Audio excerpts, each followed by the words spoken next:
बाबा या सौमित्राची निवड औषधीची सूर्य नाही पाउदयाची मदत करे हे शिजाणी अशी आहे. हनुमंताने महाराजाला सांगितलं, महाराज मी येण्याचं कारण आहे. तुम्ही विचारलं होतं तू इथं का आला, एवढ्या लांब येण्याचं काय कारण आहे? वानरांचा वेश दिसतोय.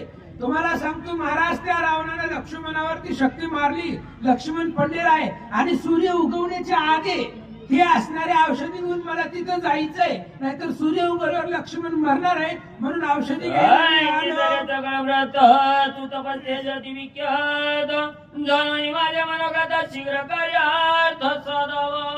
हनुमंताने सांगितलं, महाराज तुम्हाला सगळी कथा सांगितली आहे. तुम्ही कसं आहे, तपस तेजाने विख्यात आहे. तुमच्यापाशी तपश्चर्याचं तेज आहे आणि त्या तेजानं मला सांगा औषधी कुठं मिळतात? विलंबन करावा सर्वत औषधी सांगाव्यात मतवाई भास्कर उदयानं यत्तमद तत्वता जाणी अशी आहे. हनुमंतराय सांगतात, महाराज मला सांगा, तुमच्याकडून ज्ञान आहे, तपश्चर्याचं बळ आहे, त्या बळावरती सांगा औषधी कुठे भेटतील. विलंब करू नका, वेळ लावू नका. सूर्य जर उगवला तर लक्ष्मण मरणार आहे, म्हणून मला लवकर लवकर जायचं.